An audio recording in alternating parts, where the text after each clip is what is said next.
I've just come in from leaving the bins out. It is blowing a bloody gale out there. It's always blowing a gale when it's bin day, isn't it? Am I right? The recycling bin as well too. The really light one. With all the cans and all the shit that blows away.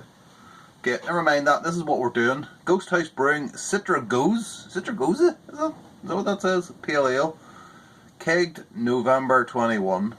5.7%. So this is from Pete Wells. Thank you very much, Peter. This is the third beer he sent me. Third and final beer.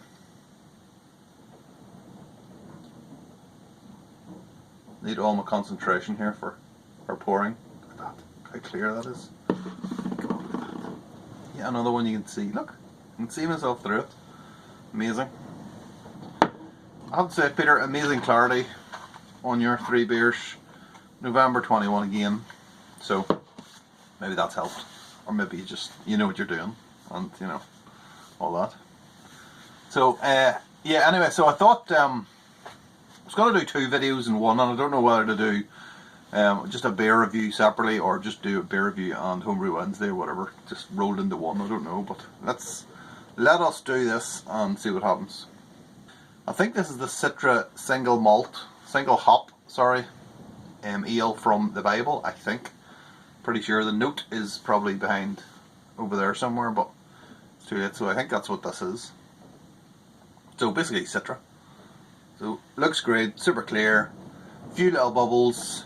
We're in the kind of lager widgeted glass again, so which is helping. Not much of a head, probably because it's, I'll say this is off the keg, and Peter was a bit concerned about the carbonation, but I mean it looks fine to me. It's a light carbonation. Ooh, nice little nose on that.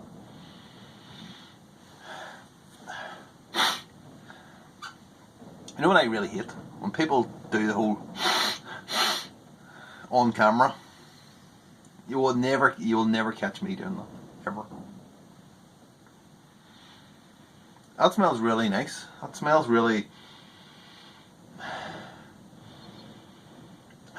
It's not super intense, but it is enough to let you know that there's something going on in there.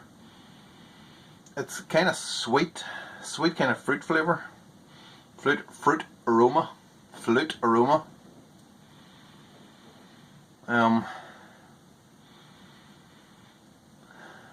Getting a little bit of sherbet, a little bit of lemon as well. Sherbety lemon, like a little touch of lime, like a lemon and lime, like 7-Up or something like that. Not exactly the same 7-Up, but you know, that kind of direction. Maybe a bit more fruity than that. A little bit of something in there. It smells good. It smells good. Cheers, Peter. Thank you very much.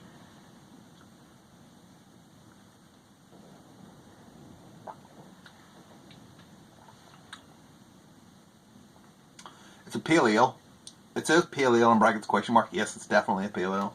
For a start, it's an ale and it's pale. Is not literally the definition of a pale ale. But yeah, I would definitely bracket that as a pale ale. There's no massive bitterness. I'm thinking the IBUs are fairly low on this, 30 or so. Probably a medium body on that. Medium body, but it's still very drinkable. Any kind of bitterness is probably right on the back end, but it's very light. And the taste is that lovely lemon and limey type of tropical fruit taste. Quite light. The body is just, in terms of the malts, it's just kind of in there. It's kind of sweet. Maybe that's something to do with the bitterness, I don't know, but it does kind of taste sweet, but no kind of massive flavours. It's kind of allowing the hops to kind of shine on it, so it's very drinkable. Very drinkable. 5.7% as well too, which is a little bit up on the other two. It's another good beer, Peter. Really. You're a good brewer, seriously. So please hand out your beers to people. Okay, so in terms of brewing, this is what we've got cooking, okay? I've got three 3 kegs now. I emptied one. The brown ale is gone. I did some bottling today, so fortunately I got some bottles of it. Now I had spent all afternoon basically procrastinating, and that means for me that is just literally I sit down, have a cup of tea, and then it's 2 hours later and I have no recollection of what I was doing for those 2 hours. Probably not. I wasn't on Facebook or anything. I don't do Facebook anymore, so I'm not doom scrolling, so I don't actually know what I was doing. I think I was just watching TV and just passing the time, watching my life going past. But yeah, so I did actually come out and do the bottling. I got loads of bottles ready, printed off labels, stuck them all to the bottles, and then started bottling, and the keg kicked after 4 bottles, which was, you know, it was a shock. It was a shock to me, but that just shows you how much I like that brown ale. I really thought there was like half a keg left, but it just, there was 4. So I've no idea at what point I was drinking that. I know I was drinking it like every weekend, but I wasn't drinking it all night. So yeah, that's a mystery. But at least we got 4 beers. So Peter, you may get one of those. I don't know if you like dark beers or anything. If you don't, just tell me, because at the minute that's all I've got. That's all I've got. So we're down to 3 kegs. The 2 lagers, the one clear. I've got some isinglass coming, and we're going to try and use that. And as a last desperate attempt to try and clear them, because they just look dirty and dark and just not great at all. I used a brand new bag of malt, and now I'm thinking, like, how can the 2 beers be like this, the same? It seems like the same. It's the same grain bill, but the only, as I always do, but the only difference is that I've used a brand new bag of Pilsner malt. So I don't know, is it possible that that has done something to it? It seems unlikely, but when the 2 beers look exactly the same, but they were brewed at different times, I don't know. So that's a last desperate throw of the dice. If I can get it clear, I'll maybe send some out. If not, then no one's going to see them, because I didn't do any brewing video of it either. So the other one then is a New England IPA. It's not really a New England IPA. It is, but it isn't. It's more like a use up hazy IPA. Let's say that, hazy IPA. And I had awful trouble with it. I had it on keg basically from last weekend, and it came in here on Thursday because it was off Friday. So I was drinking during the week, but only because the week is finished. And I went to have a drink of it on Thursday night, and I could not get anything out. And so obviously the beer line is blocked, or the keg is blocked. So I then had to, now bear in mind this has got like porridge oats in it, so this is like susceptible to and a lot of hops. This is susceptible to oxidization. So of course I had to take then the keg post off, and then lift out the tube and get it all clear. And so I basically had to put a bit of cellophane over the top, because I can't get the post off unless I take the lid, the lid off the keg off as well, because I've only got I don't have a proper tool. I need to buy a proper tool. It's just like a big kind of spanner I have, but it's so big that it doesn't fit any other way, which is a problem, clearly. It's never really been a problem until now, but it is a problem. So I did that, cleared the post, cleared the tube, put everything back together again, tried to pull myself off another pint, wouldn't work. I was just like, right, so this, I'll do it tomorrow. So the next day came, and I did it again. And it was like, the whole inside was basically, it was really clogged up, the top of the keg post itself. So what I actually did then was to take it off. Tried to do this really quickly to not oxidize the beer, and again I had the cellophane over the top.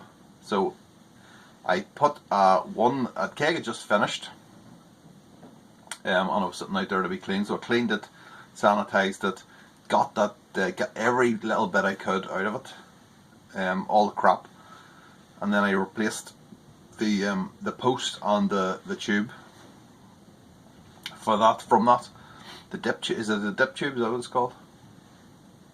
And put it on in that keg. So again, I had to lift the lid off, take it off and stuff.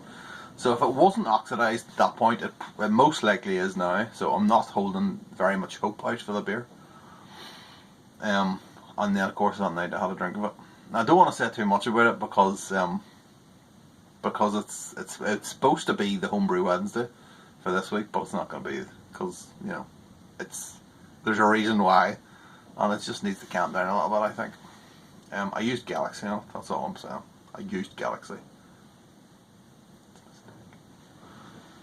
So yeah, look out for that next week. My scathing review of another failed New England IPA. Spoiler alert.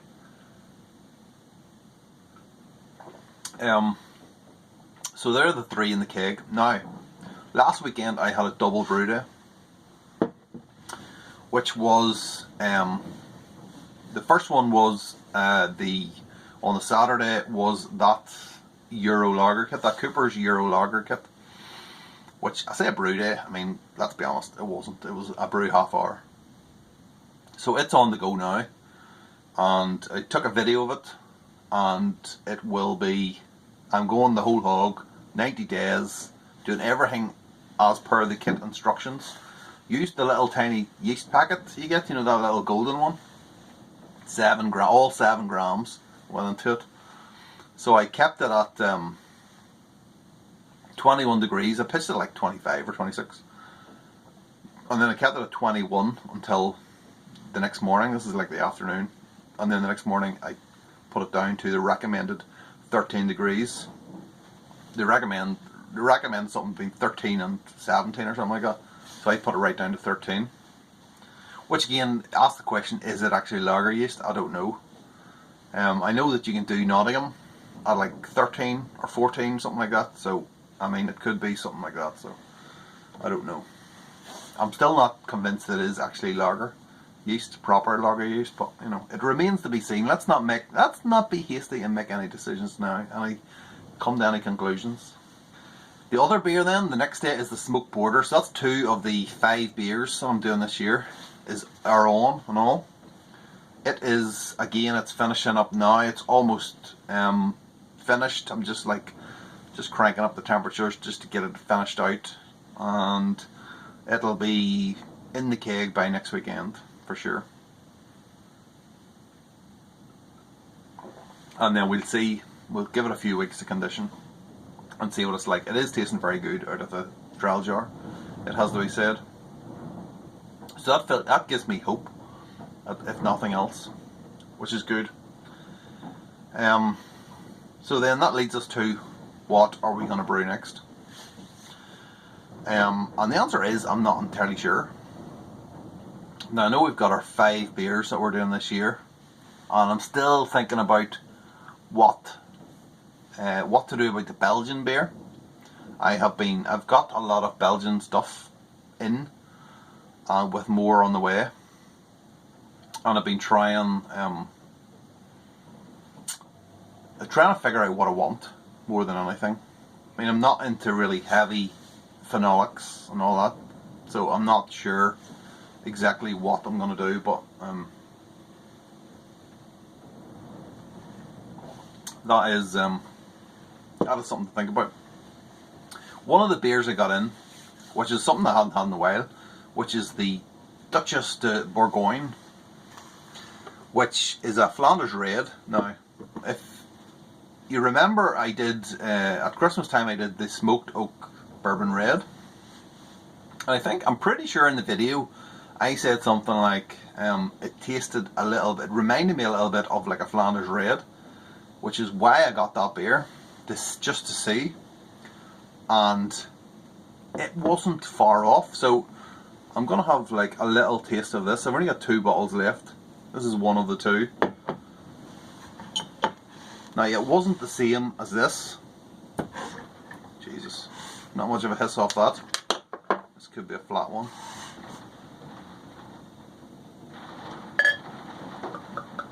So I wanted to taste this while it was kind of fresh in my head. Now that was like last weekend I was drinking it.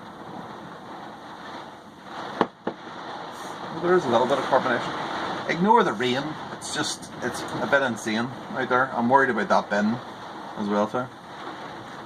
I'll be picking up that rubbish about 6 o'clock this morning. Okay, there it is. So there's not an awful lot going on. A little bit of carbonation, not much else.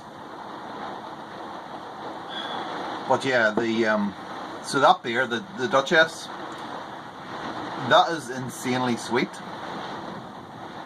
It's also a little bit sour, which is kind of what I was thinking, because this is kind of the same type of thing. It's like really sweet and sour, a little bit sour at the same time.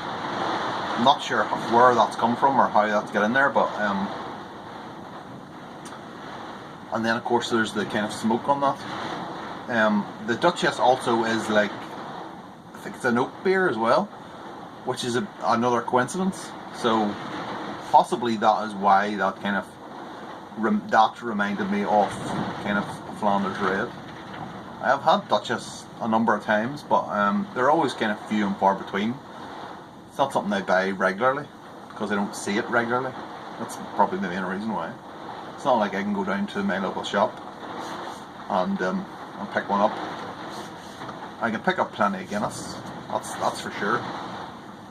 But okay, I mean, I haven't had one of these in a long time, so I'm curious to know what it tastes like. No carbonation in there, Bella. No, there is a few bubbles. It's okay. There is a few.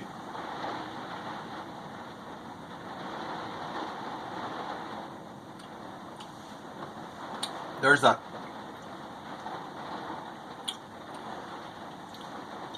crazy sweetness. That is really cool. It's changed again. It has definitely changed again. Maybe it's the kind of lower carbonation, maybe.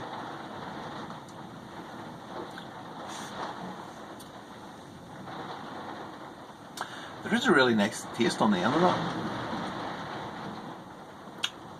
which is kind of, it's definitely the oak. It almost reminds me of like vanilla or something.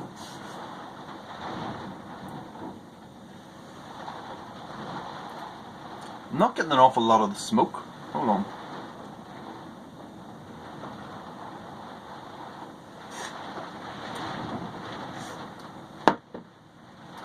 As soon as you take it in, it's just this kind of crazy, what is this?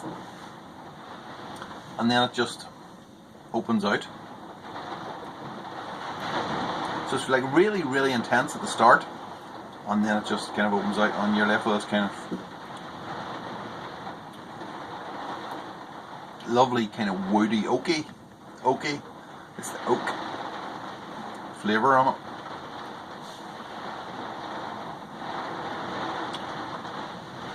That's a strange beer. That is a strange beer. So yeah, it's not the same as the Duchess, but it kind of did remind me. It definitely has that kind of Flanders Red feel to it.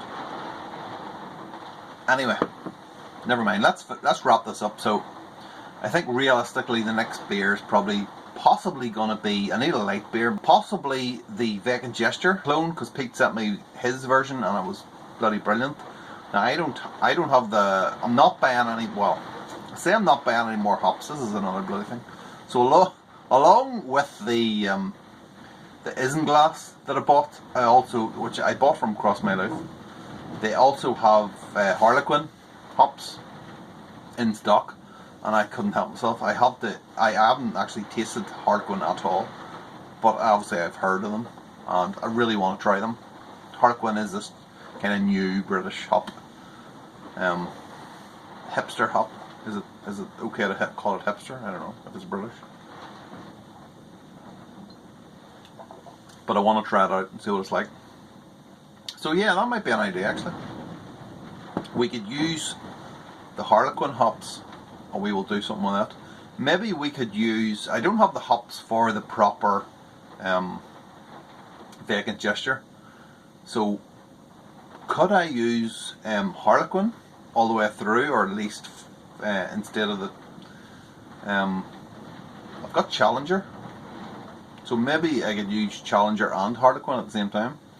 That might be something. Yes. Okay. Cheers.